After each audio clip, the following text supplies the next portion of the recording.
Welcome back to Major Intonio's presentation of The Life of the Emperor Francis Joseph by Francis Gribble. Chapter 27. In one's survey of the centrifugal marriages of the Habsburgs, it matters little with which marriage one begins. There can be no orderly scheme of progression in the narrative. And though one sometimes finds the emperor, in his later years, unbending, resigning himself to the inevitable, and even going halfway to meet it, his condescension has been neither continuous nor graduated, but has proceeded by fits and starts and spasms.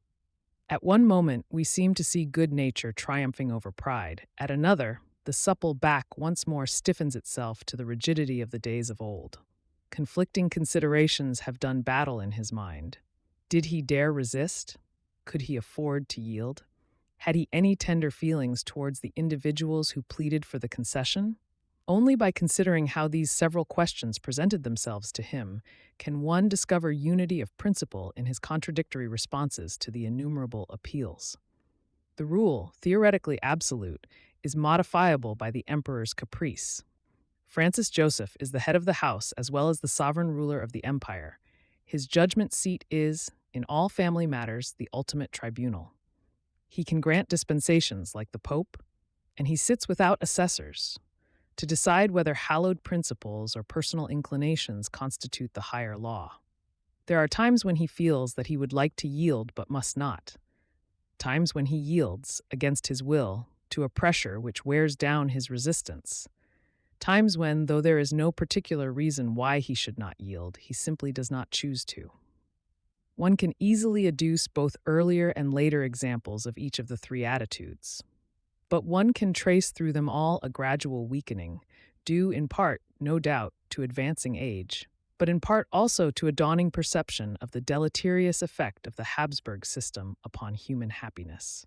Marriage after marriage, arranged in accordance with the prescriptions of the system, has resulted in misery, sometimes to the point of making the welkin ring with scandal.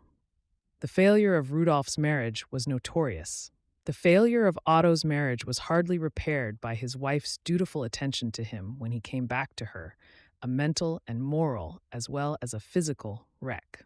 There were rumors that the Archduchess Augustine, Francis Joseph's granddaughter, the daughter of the Archduchess Gisela, suffered violence at her husband's hands, and the union of the Archduchess Maria Dorothea to the Duc d'Orléans was equally unsatisfactory. That son of Saint Louis had in his youth been tracked to a hotel in Paris by the outraged husband of a queen of song, attended by a French commissary of police, and he and the Duchesse d'Orléans have sometimes lived separately and talked about divorce. Yet another archduchess, the consort of Leopold II, King of the Belgians, had reason to complain that she was forsaken for the French dancer Cléo de Merode, and many other ladies mostly of low degree and light repute. Assuredly, there is food for reflection on the Habsburg system in this array of connubial facts, and one cannot doubt that it has produced a cumulative effect upon Francis Joseph's mind and conscience.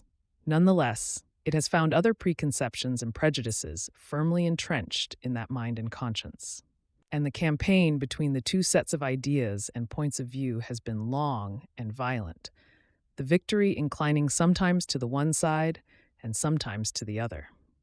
Quite recently, for instance, at a date subsequent to several remarkable concessions of which we shall be speaking in a moment, Europe heard of the morganatic principle being discountenanced with such severe success that 7 Habsburgs, though they were no longer entitled to call themselves Habsburgs, came, as we say in England, on the rates.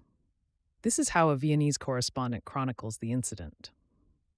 Great sympathy has been aroused here by the sad condition of Baron Ernest Walberg, son of the late Archduke Ernest, the emperor's uncle, by a morganatic marriage with a tradesman's daughter.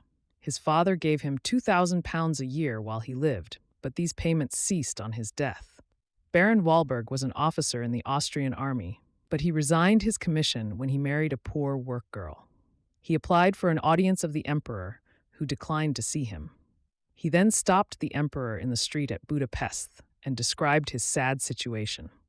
His creditors had distrained on all his belongings, leaving the baron, his wife, and 6 children absolutely destitute. The whole family of 8 persons, 7 of them having Habsburg blood in their veins, are now dependent on the public poor rate. One of them, it was added, in a subsequent communication, obtained a situation as head waiter in a café at Budapest. The story, it must be admitted, does not display Francis Joseph in a sympathetic light, and there are several other stories of the same sort concerning which the same thing may be said. One observes him, as it were, drawn this way and that, by his feeling that an emperor, especially if he be a Habsburg, must draw the line somewhere, and his doubts as to the precise point at which he ought to draw it. Presumably, too, he draws it in different places on different occasions, relating the drawing of it, whether wittingly or unwittingly, to the state of his temper and affections. The Archduchess Maria Henrietta was, of course, well on the right side of it when she married Prince Gottfried zu Hohenlohe-Schillingfürst, and so, though by no means so much as a matter of course, was the Archduchess Eleanor when she married Naval Lieutenant Alphonse von Kloss. On the other hand, the Archduke Ferdinand Charles, nephew of the Emperor and brother to the Archdukes Otto and Francis Ferdinand, found himself decidedly on the wrong side of it when he announced his desire to marry Fräulein Schuber, daughter of a teacher of mathematics in the Technical High School of Vienna. His case is perhaps, of all our cases, the most provocative of sympathy. Even respectable people of the upper middle classes may properly permit themselves to be moved by it. It was no case this time of a precociously dissipated youth haunting the stage doors of the theaters given over to musical comedy and suffering his inexperience to be beguiled by the meretricious attractions of a minx. The daughter of a high school teacher is the daughter of a high school teacher. One need add nothing, for the rest is understood. The description implies culture conjoined with decorum and set in a frame of homeliness, a high moral tone, and an atmosphere of useful respectability. Whatever one may think of the theatrical ladies whose fascinations have been so fatal to the Habsburg system, one cannot but admire and respect a lady who induces an archduke to prefer an educational environment to the purposeless frivolities of the gayest court in Europe. And that was what Fräulein Schuber achieved. For some time, Viennese society had been diverted by the rumors which reached it of Archduke Ferdinand Charles's homely tastes and habits. He liked, it was said, to mix with the middle classes, not condescendingly, but as if he were one of them. He liked to retire to a middle-class kitchen and help a homely girl to shell the peas or make the jam. He did not mind being seen looking out of the window of a middle-class flat, with his arm round a homely girl's waist. So gossip whispered, and presently gossip was reinforced by the solid fact that the Archduke, taking his middle-class friends as seriously as he took himself and the Imperial family, had sworn King Cophetua's royal oath that the homely girl should be his bride, and had asked her father's permission, just like any middle-class suitor, to pay his addresses to her. Nothing, surely, could be more admirable, and yet Francis Joseph did not admire. He had not always drawn the line at actresses, though he knew that he ought to have done so. He had been on terms of personal friendship with more than one actress, and it is not unlikely that his particular friend, Frau Schratt, found occasional opportunities of putting in a good word for the ornaments of an unjustly aspersed profession. But the daughter of a high school teacher, a lady who was not even notorious, in whose favor there was nothing to be said except that she was well-bred, well brought up, well-educated, modest, domesticated, and respectable. That was another matter altogether. There are men, as we all know, to whom the open scandal of marriage with a woman of the town seems less discreditable than the commonplace ignominy of union to a well-conducted social inferior, and Francis Joseph seems to have analogous habits of thought. At all events, in this particular case, he put his foot down. One must draw the line somewhere. That was generally admitted, and he proposed to draw it at the daughters of high school teachers. They might come of healthier stock than archdukes and archduchesses. Their blood might be freer from the taint of insanity, and they might be less likely to leap their horses over poor people's coffins when they were sober and undressed to dance in cafes when they were drunk. Nevertheless, they were unfit, grossly and impossibly unfit, to be married by archdukes, and if the Archduke Francis Charles did not take that view of the matter, then he should be an archduke no longer. but should depart, an imperial castaway, and hide his shame in a foreign land. But the Archduke Ferdinand Charles had not Francis Joseph's reverence for caste and was not to be browbeaten. His rights as a man and a lover were more to him than his rights as an archduke and a possible heir to the throne, and his instinct told him that he was choosing the better part. Fräulein Zuber had never hoped to be an archduchess, and he would be delighted to relieve her of awkward embarrassment by ceasing to be an archduke. If he needed a new name, he had a little property at Berg which would supply one. Fräulein Zuber would love him as Charles Berg just as much as she had loved him as Archduke Ferdinand Charles. Better, perhaps, seeing that he would have made a sacrifice for her sake. As Herr and Frau Berg, therefore, he and she would face the world together. So he spoke, and the thing which he said that he would do he did, renouncing and then disappearing. He passes out of our narrative as an ordinary passenger, driving in an ordinary cab to catch an ordinary train, bound for the Riviera, starting without even a crowd to note whether rice fell when he shook himself or luck-bearing slippers pursued him. May all good things attend him in the middle-class retreat which he has found. His demonstration against the Habsburg system has been a fine one and has been made in time, a safe escape from decadence before the doom was yet in sight, a sane escape, and not one of those, too frequent among the Habsburgs, of which the true nature and underlying motive have been obscured by bizarre eccentricities and crying scandals. Whether Francis Joseph classes the case among those in which Nemesis has smitten him through the members of his family is more than one can presume to say. We will pass from it to some of those cases in which Francis Joseph has given his consent, sometimes with his blessing and sometimes without it. The first case was that of Princess Elisabeth, his granddaughter, the eldest daughter of the Archduchess Gisela, and the sister of that princess, Augustine, already mentioned as the wife of the Archduke Joseph.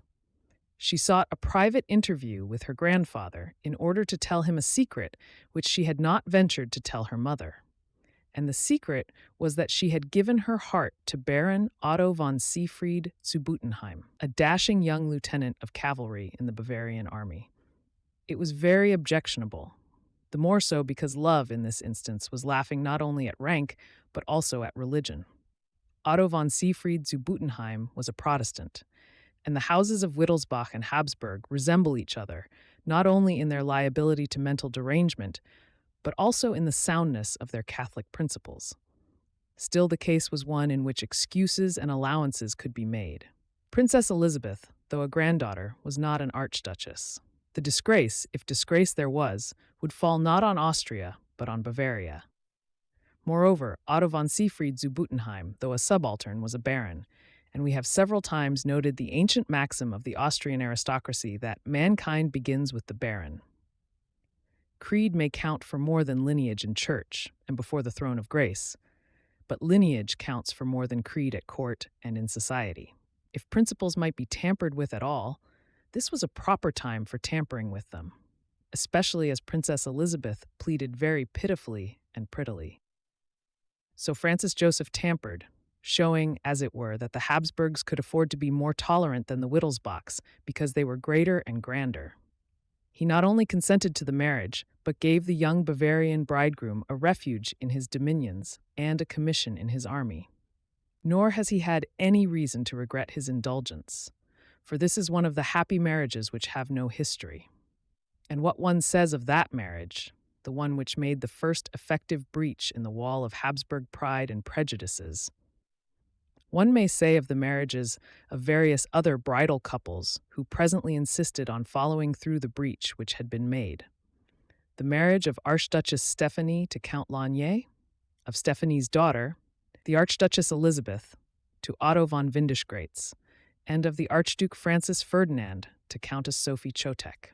Even against those marriages, or against some of them, the breach which Princess Elisabeth and Otto von Siegfried zu Butenheim had made was to be defended, but the stories are of sufficient interest and importance to be related separately. Chapter 28. Through the breach which Princess Elisabeth had made, the Archduchess Stephanie presently insisted upon marching, and it would indeed have been cruel to have hindered her from doing so. Her life had been an unhappy and a lonely one. She had been made to feel that wherever she might be, she was not really wanted. She wished, after Rudolph's death, to return to Brussels. But the King of the Belgians would not have her there, his treatment of her being only less shameful than his treatment of her sister, Princess Louise of Saxe-Coburg. Remaining in Austria, she realized that neither the emperor nor the empress liked her, though they had no grievance against her, beyond the fact that she had not attracted Rudolph sufficiently to save him from himself. Her estrangement from Rudolph was perpetuated after his death by the discovery that his will deprived her of the guardianship of her only child. Of course, there was talk to the effect that she was consoling herself. There always is such talk in such cases, and there is no need to attach importance to it. Presently, all the other rumors were silenced by the announcement that she loved and was resolved to marry Count Lanier, a gentleman of her household. His quarterings were few, but experience had not taught Stephanie to associate blue blood with devotion and fidelity. Nothing was more natural than her desire to make a dash for happiness without reference to equality of rank. And as her imperial relatives were treating her as a person of no importance, there was no particular reason why they should object. As a matter of fact, Francis Joseph did object and did defend the breach, but his resistance was weakened, and his surrender precipitated by the uninvited appearance of Stephanie's father as his ally. For who, after all, was this king of the Belgians that he should make himself the champion of royal and imperial exclusiveness? He was a mere parvenu among kings, one whose territory had, within quite recent times, formed a portion of the Austrian dominions, and whose subjects were such aggressive democrats that they did not even allow him to possess a crown.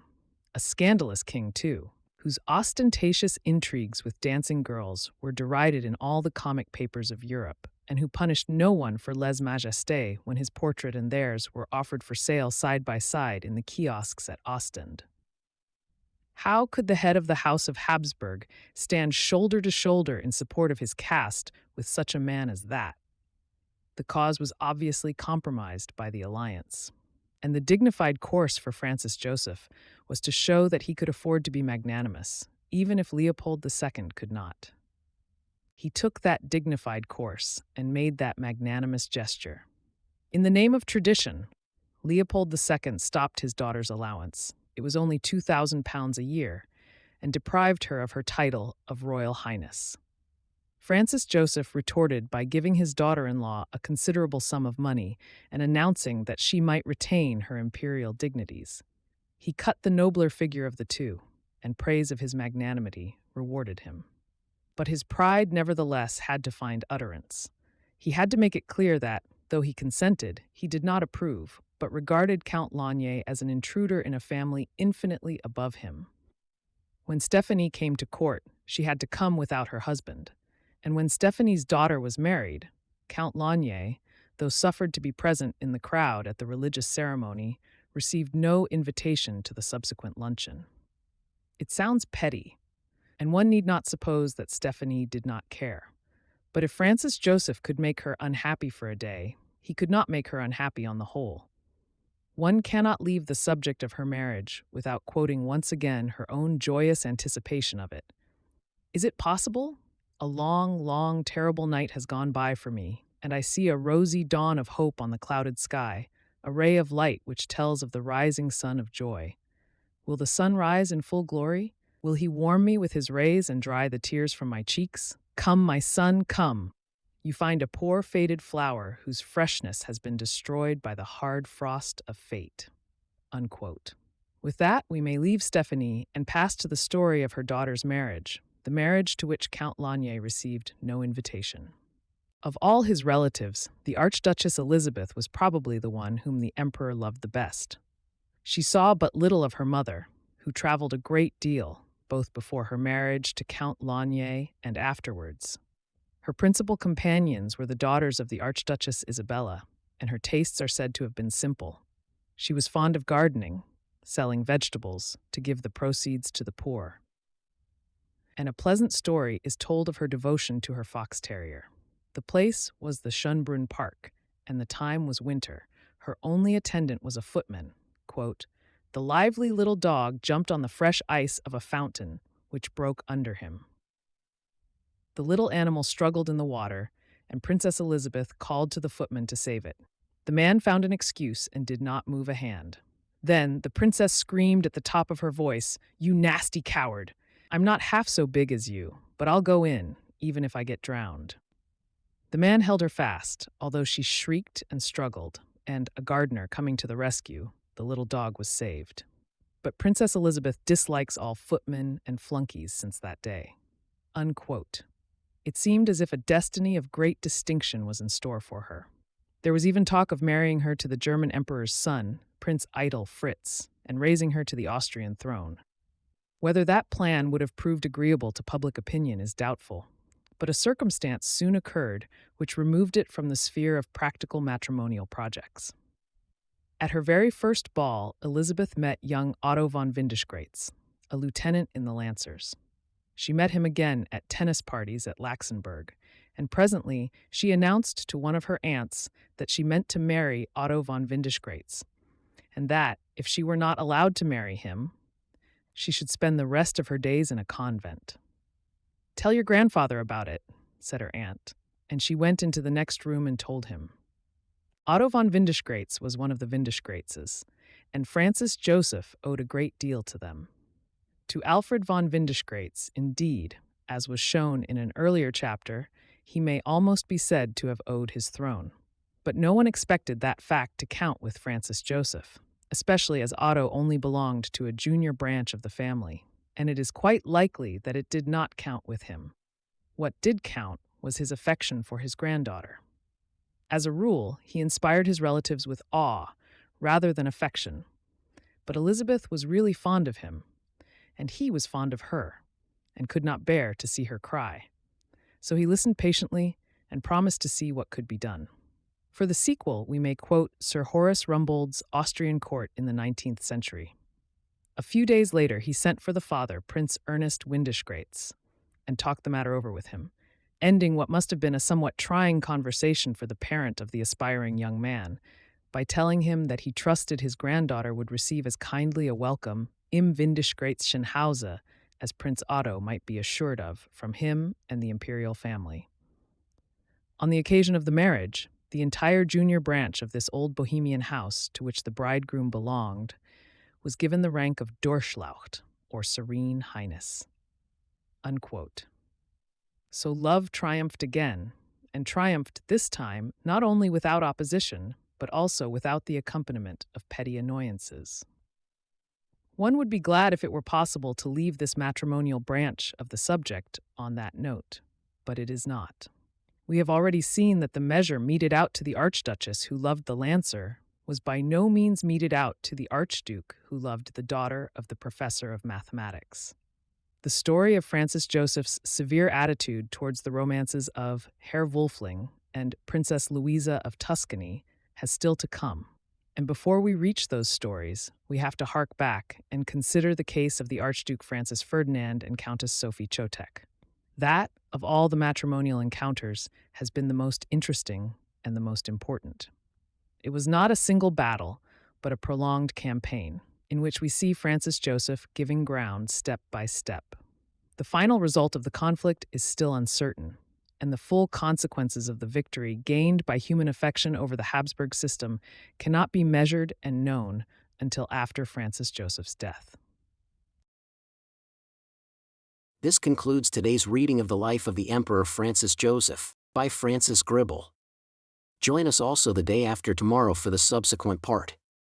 Subscribe to Major Intonio's channel. Thank you for listening, and so long.